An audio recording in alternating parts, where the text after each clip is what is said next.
Hello students, myself Shruti Singh from Narayan Public School. Before starting, I want to request, please go and subscribe our YouTube channel, like our videos and share more and more. तो students, आज हम लोग class 7th का NCERT syllabus start करने जा रहे हैं। Chapter 3, chapter का नाम है फाइबर टू फैब्रिक। ओके, तो चलिए स्टार्ट करते हैं। So students, let's start. In class 6, we have learned about some fibers obtained from plants. Class 6 में स्टूडेंट हमने पढ़ा है एनिमल्स से और प्लांट से हमें फाइबर्स कैसे मिलते हैं। ठीक है, कौन से प्लांट से हमें कौन सा फाइबर मिलता है हम लोगों ने क्लास 6 में पढ़ा था। You also learn that wool and silk fibres are obtained from animals. आपने ये भी पढ़ा कि वुल और सिल्क फाइबर हमें एनिमल से मिलता है। Wool is obtained from the fleece of sheep और याक। जो फ्लीस होता है यानी कि हेयर, शिप और याक का जो हेयर होता है उसको फ्लीस बोलते हैं, उसी का वूल बनता है। Okay, silk fibres comes from cocoon of the silk moth. Silk moth से सिल्क फाइबर बनता है, उसके कुकून से। Do you know which part of the ships body yields fibre? क्या आपको पता है कि शिप के बॉडी का कौन से पार्ट फाइबर बनता है? Are you aware how these fibres are converted into the woollen yarn and that we buy from the market to knit sweaters? क्या आप इसके बारे में जानते हो कि फाइबर्स कैसे कन्वर्ट होता है वुलन में और फिर उसको मार्केट में बेचा जाता है, उसका फिर हम लोग स्वेटर बनाते हैं। Do you have any idea how silk fibres are made into silk? क्या आपको कोई आइडिया है कि सिल्क फाइबर से सिल्क कैसे बनता है? साड़ीज़ जो वो पहनती हैं लोग, तो वो साड़ी जो औरतें पहनती हैं, तो सिल्क की साड़ी कैसे बनती है? नहीं। In this chapter we shall try to find answer of this question. इस चैप्टर में हम लोग कोशिश करेंगे इन सारे क्वेश्चंस का आंसर ढूंढने में। तो फर्स्ट स्टार्ट करते हैं हम लोग एनिमल फाइबर्स से। Animal fibres wool and silk. हमको पहले से पता है वुल हमें किससे मिलता है, शेप या याक से। सिल्क हमको सिल्क मोथ के कुकून से मिलता है।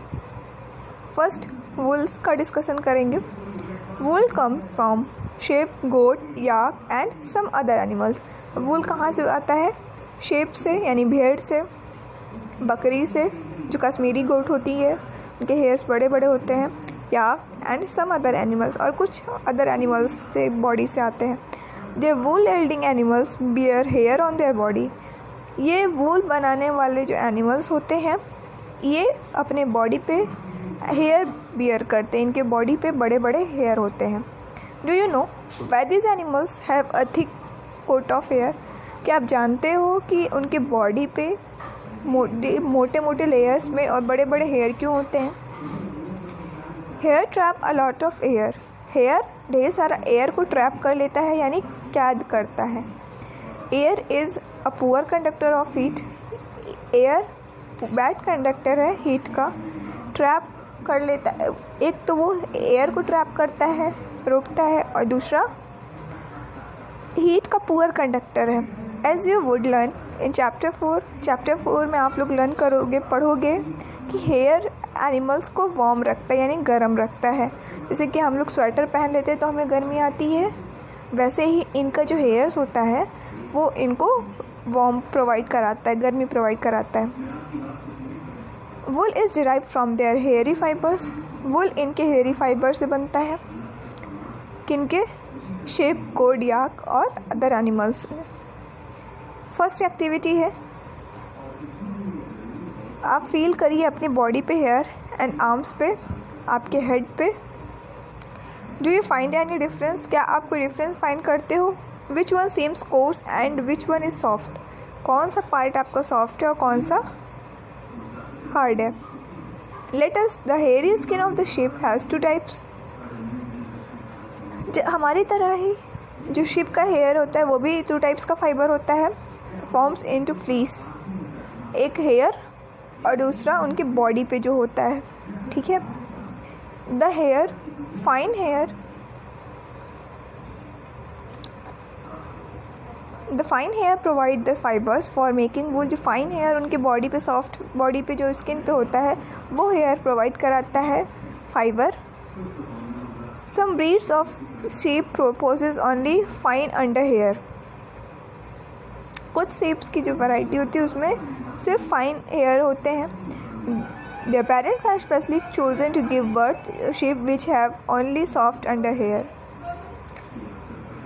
This process of selecting parents from obtaining special character.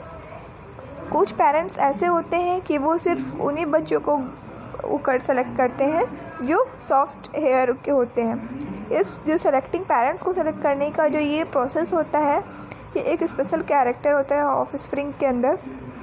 Such soft under hair in sheep is termed as selective breeding. इसी प्रोसेस को हम कहते हैं selective breeding. Okay, I think यहाँ तक आपको क्लियर होगा, वूल की प्रोसेस तक क्लियर है। सो स्टूडेंट्स, कोई भी डाउट हो पूछिए, आगे हम लोग नेक्स्ट वीडियो में कंटिन्यू करेंगे। Thank you.